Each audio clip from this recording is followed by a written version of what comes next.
I took a walk after school. Now everyone says I was gone for 7 years. August 9th would be the day I took a walk for 7 years. I was passing by the cornfield when I heard laughter. To be more specific, it was a child's laughter. I paused and looked into the cornfield. A pair of forest green eyes looked back at me. The girl looked to be no older than 7, had red hair tied into twin braids, and I assumed she was one of Art's grandchildren. She smiled broadly. "Catch me." She darted back into the corn, and I could hear her giggles slowly fade away.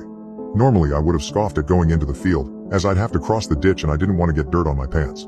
But I felt a little bit of concern, a small child running around the field by herself. So with a jump that I knew my knees would feel in the morning, I jumped into the cornfield. Using the sound of her laughter, I started pushing through the corn. The dry leaves scratched at my face and hands, and dust kicked up into my face. I knew she couldn't outrun me for long, even if she was a child with boundless energy. I had longer legs. However, I exited the cornfield in a place I didn't know. My house was nowhere to be seen. And there was a light layer of snow covering the ground. I spun around, but the corn was gone, replaced by frosted evergreen trees.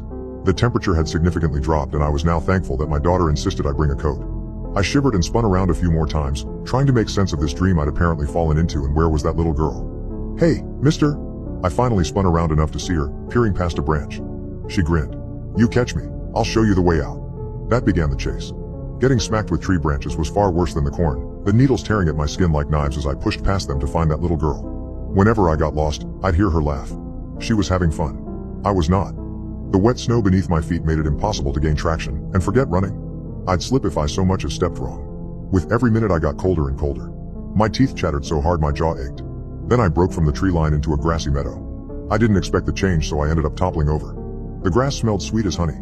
A fat bumblebee trundled past my head and landed on a black-eyed Susan. It was heaven. But the peace of the meadow was broken by that girl laughing again. "Oh, are you already giving up?" The warm sunlight made her glow, like a tiny angel, but as I stumbled to my feet I caught something behind those big eyes I hadn't before. Malevolence. She was toying with me, and she knew it. I can't tell you how many times the environment changed.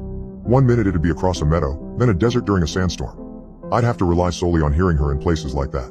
Sometimes we'd be back in the cornfield, and I'd shout for Art to get me out of here, but no help ever came. Sometimes we'd be running across barren tundra, where she'd be just out of my grasp. She wasn't always a little girl either. Sometimes she was a young teen, with a gap between her teeth and who'd hum sweet tunes. Sometimes she was a ravishing model of her early 20s, with fiery hair and a flirtatious grin. And the times she wasn't any of those, she was an ancient crone, with a bent back and arthritic hands that clutched to her cane but still managed to hobble away from me. She called herself Clarice occasionally. Other times it was Lolita, Dixie, Isabella, Hope. I lost count of her names too. A straight answer was impossible. She'd never lie to me though, just avoid answering any of the questions I'd ask her. So I knew she was my key out of there. It was in the meadow where I finally got her. She was a little girl again, and her taunting was beyond cruel this time. She'd stop, pick flowers, and run on before I could grab her. She'd throw the flowers about and sing ridiculous nonsense songs, and I knew I could never win like this. So I dropped to the ground.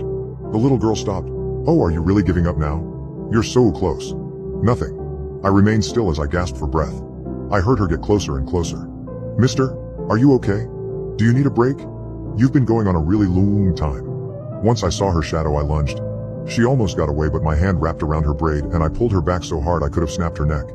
I embraced her in my arms and breathed out, "I got you." I'd never felt so successful in my entire life. I'd finally gotten her. She turned around and smiled sadly. "Can we play again? We were having fun. You don't have to go back. We can stay here." "No way. I was done with this."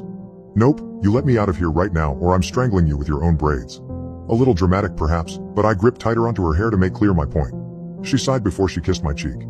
The same place Avis did before church. Okay. When I woke up, I was in the middle of the plowed cornfield. It was springtime, the ground was churned to mud and the water freezing cold. I peeled myself off the ground and began stumbling home. It was then I noticed how tired I truly was.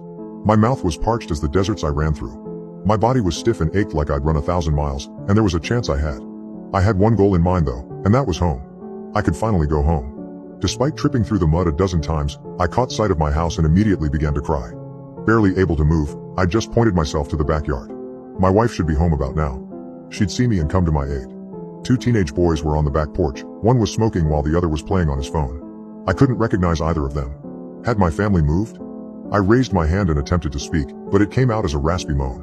Both boys jumped out of their skin, the one smoking dropping his cigarette, and they backed off. The shorter one raised a hand. "Sir, you're gonna have to..." He trailed off and his eyes widened. The eyes that looked exactly like my wife's. "Dad!" I passed out on the ground, just a few steps from the back door. I woke up in the hospital. I'd been cleaned up, had an IV running into my arm, and a woman was sitting next to my bed. Fast asleep. With a tattoo of a bird on her neck. A sparrow, to be exact. Avis always loved her sparrows.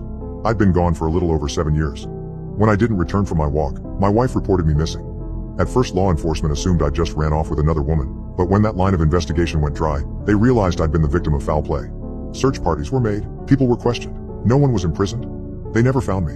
And life marched on. Art apparently died about a year after I went missing. Stroke. The farm went to his sons, who ended up selling the whole property to another family. A family who stayed oblivious to the fact that was the place I was last spotted. The boys on the back porch were in fact my boys. I just hadn't been around when Joanne announced he was now James, at the age of 13. I wish I could have been there to help him become a man. I apparently had a good replacement though. After 4 years and it looked like I was gone for good, my wife met someone new. His name's Clark. They'd gotten married 6 months after they met. Clark was a real outdoorsman, hunter, fisherman, and loved to go camping. As I chased a fairy child through her playground, he was taking James and John out on trips every weekend and putting away money to help James afford his surgeries and the like. Clark had 2 kids of his own, and I was soon a memory in this house. They could survive without me. Avis was the only one who hadn't given up on me. She pursued every lead, every dead end, every chance that I could be there, she was chasing it. Stubborn girl. My girl. But she'd grown from a girl to a woman since I'd been gone, and it was like talking to a stranger. A stranger who had my chin and nose, but a stranger nonetheless. My wife did want to help me adjust though, and kindly offered the guest bedroom for me while I recovered. I'd apparently been through hell, bones were broken and healed, muscles torn and strained beyond their limits. I was malnourished and could barely stand without my walker, and I just had nowhere to go. It was not a place I could stay though. Clark's kids looked at me like I was some boogeyman that lived down the hall. Clark and I tried to be polite to each other, but things became tense as my now ex-wife was struggling whether or not she should officially put down on paper who she would divorce. I was just in the way. But the little girl wasn't gone. Nightly I'd see her outside my window. She'd peer in with those big eyes, and mouth the words, "Come with me."